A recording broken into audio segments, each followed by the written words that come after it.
So I always would like to see people's compass tattoos, and then I started really like digging deep into what a compass was and like the direction of life, and what you're searching for, and knowing your balance and magnetism and all of that. And I was like, oh, okay, I can vibe with this. So I really zoned in and search for the best compass possible. It's unique though because this eye is actually my mother's eye. It's a picture of my mother's eye, and it looks super realistic. And there's so many thoughts about the eye of Providence, but what it represents for me is that higher frequency and clarity and that all-seeing, and whether it's your third eye, whether it's the truth in what life is all about. That's kind of what this entire neck piece is representing. When you think about your mother's eye, like she is the all-knowing, she is all-seeing. You ever say your mom has eyes in the back of her head? Like it's just the intuition of a mother. And when you understand the power of a woman, and a woman who gives life, she is the closest thing to God on this planet. And that's how I view my mom. It's kind of like a little topographical biography. One side is Africa and one side is America. As someone who's classified as an African American here in the United States, I thought that was an interesting place of where I live and where my culture originates. But I wanted to do it obscure, so you gotta really look close to see the shapes.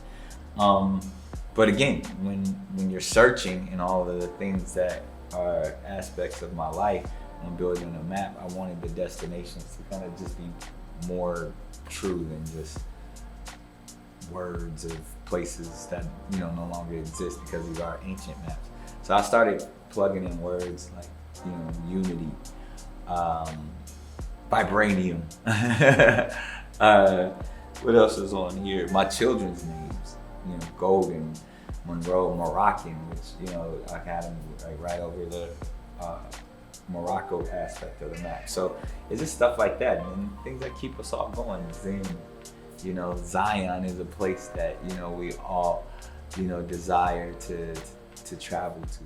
So interestingly enough, we got the compass, we have the map. We're on this journey of life, and we're constantly searching. I believe everyone at some point in their life is searching for love, and that's under the magnifying glass when you think about what's important to most of us, where we all can actually find common ground is in the space of love. Now, how you define love is up to you. But I think we're all through this journey searching for some aspect of love. As someone who is how do I say it? Anti-authoritarian, who is often called on his outspokenness. I get myself in trouble a lot just based off of challenging people's beliefs, challenging people's traditions and history. So I've been studying religion for years, and therefore I had to study a little bit of Hebrew and kind of understand some Hebrew. And in that, I found some interesting stories, some interesting history, some interesting things that Hebrew culture was built upon. And I've had many conversations about it, and some of those conversations have gotten me in hot water, because when you challenge people's beliefs or what they know or what they heard, and people can skew it one way or another, especially if they think you're doing it with malice intent.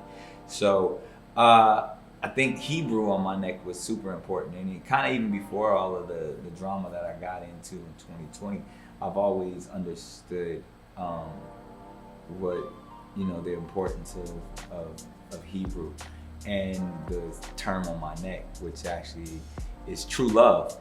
And it's actually truth in love. And you could say the love of truth, like when it kind of does that. So there's that aspect. And then on the other side, in Arabic, Aramaic, it says the same thing. It's the first language that we have history of. And then going to the culture of when you see, when we're on this map, these are the languages that were spoken in the motherland. That the origin of Africa, and it's kind of what a lot of my tattoos represent as well. My right arm is my analog arm, or my pre-technology arm. So it's all things of culture, I believe, that stem from the origin of the motherland. Written in the money font, trust none. It's a constant reminder to trust no human being, because we are all flawed and we are all selfish. That idea of just, all right, man, that everybody's gonna be out for there. So just protect yourself at all times. My futuristic arm, this is the fun arm. This is people always say I'm a machine. So you see the gears turning. But there's also even interesting words of the things that keep my gears turning, like faith. I actually probably want to get more digital words all throughout small. Right here, so I can read it, it's backwards actually. It says fearless, and then on the back it says romantic. So you could put those two together. I'm either fearless romantic or I'm fearless and romantic. So I'll take either one. Yeah, so the barcode, sold not for sale. I mean, we're living in those times where people are always talking about whether it's, us being controlled by the Illuminati, or, people selling their souls, specifically entertainers, and to me that was something where it's just like the interesting juxtaposition and dichotomy of a barcode, but instead of those little numbers, you're just like, yo, sold not for sale, for promo only. Yeah, but even that idea to where it's like, stay true to thyself, and everything else will work itself out. So, and that dove kind of represents spiritual holiness, the idea to ascend higher. My first tattoo was my ex-wife's name, Mariah, sprawled across my back. Like, man, I want to cover it because I love what that is and represented in my life. So I was like, I want to add to it, and so I wanted to ascend. So I knew I wanted like birds, and then as we get lower, and part of as I say, the add-on of Mariah, not the cover up, the add-on is really Via Dolorosa, which is also tatted on my neck.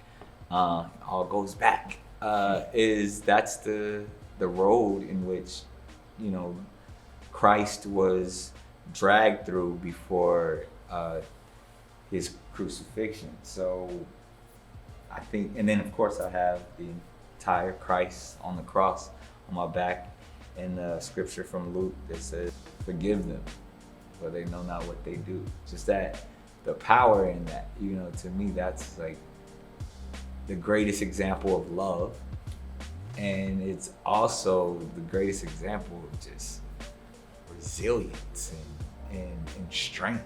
You know what I mean? Like, if I wanted to, I could act in a negative form, but I'm gonna choose to go to that higher frequency and actually pray for you to only express emotion when you wish to.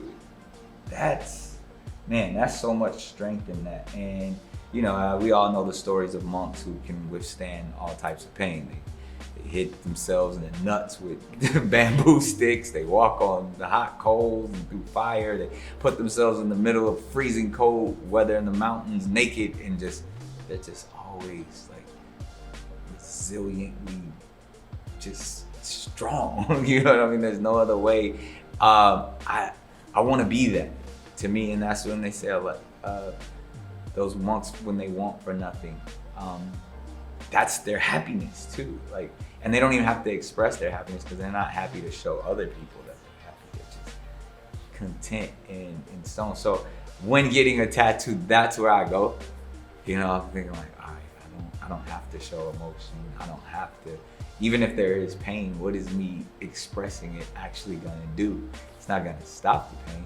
Actually, it goes the other way if you just calm down. And that's from my meditative practices.